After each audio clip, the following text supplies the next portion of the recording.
वृंदावन हरि लाल की। राजा अमरीश एकादशी का व्रत किए थे और एकादशी का व्रत करके कहते द्वादशी में पारण कर लेना चाहिए, त्रयोदशी न लगने पाए। महाराज अमरीश स्नान ध्यान करने के बाद और जैसे ही उनका व्रत का पारण का समय आया उसी समय वहां पर दुर्वासा ऋषि जी पहुंच गए।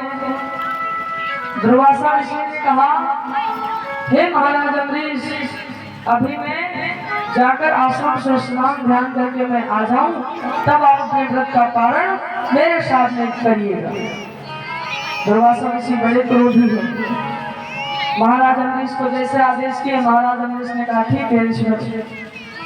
दुर्वासा ऋषि गए अपने पूरी सेना के साथ स्नान इत्यादि करके वापस आने में महाराज काफी देर हो गई। द्वादशी कुछ ही क्षणों की थी, त्रयोदशी लगने वाली थी। तो वहां पे ब्राह्मण जन बैठे थे, वो महाराज अमरीश से कहने लगे, हे महाराज अमरीश, आप एक काम करिए। कहा क्या? निर्जला व्रत थे। कहा भगवान का चरणोदक लीजिए, आप अपने व्रत का पालन कर लीजिए। एक तरफ से देखो व्रत भी बना रहेगा और दूसरी तरफ देखो तो आपके व्रत का पालन भी हो जाएगा। जैसे तुलसी दल थोड़ा सा चरणोदक लिया, ब्राह्मणों की बात को मानकर महाराज अमरीश ने कहा ये तो ठीक कह रहे हो, नहीं तो त्रयोदशी लग जाएगी तो मेरे व्रत का क्या मतलब रह जाएगा। महाराज अमरीश ने अपने हाथ में जल लिया, चरणोदक लिया और जैसे पान करने चले वैसे समय महाराज दुर्वासा ऋषि आ गया। और जैसे दुर्वासा ऋषि जी आए, देखा मैं अभी इसको बोल के गया था, मैं अभी आ रहा हूँ स्नान ध्यान करके, और इसने मेरा अपमान किया।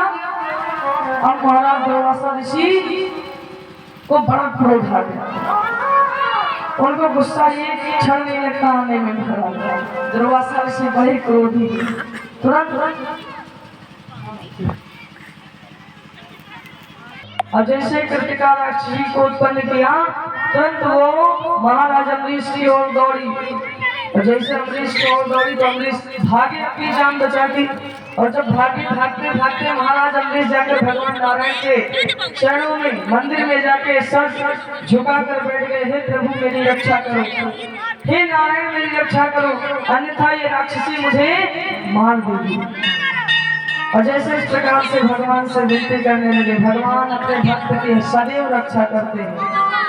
भगवान को क्रोध है, भगवान ने चक्र को छोड़ दिया और जैसे चक्र को छोड़ा तो सबसे पहले उस कृतिका राक्षसी का उस चक्र से वध होता है। और उसके बाद वो चक्र पीछा करता है किसका? दुर्वासा ऋषि का। अब दुर्वासा ऋषि के सामने जैसे चक्र पहुंचा तो दुर्वासा ऋषि भागने लगे।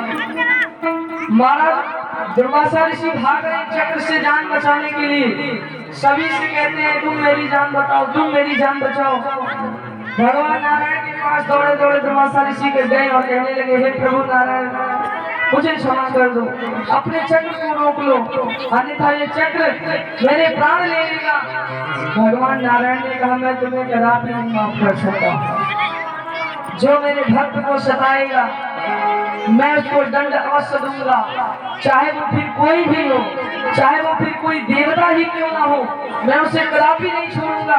जो मेरे भक्तों को सताएगा मैं उसे कदापि नहीं छोड़ूंगा और मैं तुम्हें कदापि नहीं माफ कर सकता हूँ। जाओ मेरे भक्त से तुम माफी मांगो, जाओ महाराज अमरीश से तुम क्षमा मांगो, अगर वो जो कुछ कहेंगे तो मैं वही करूंगा।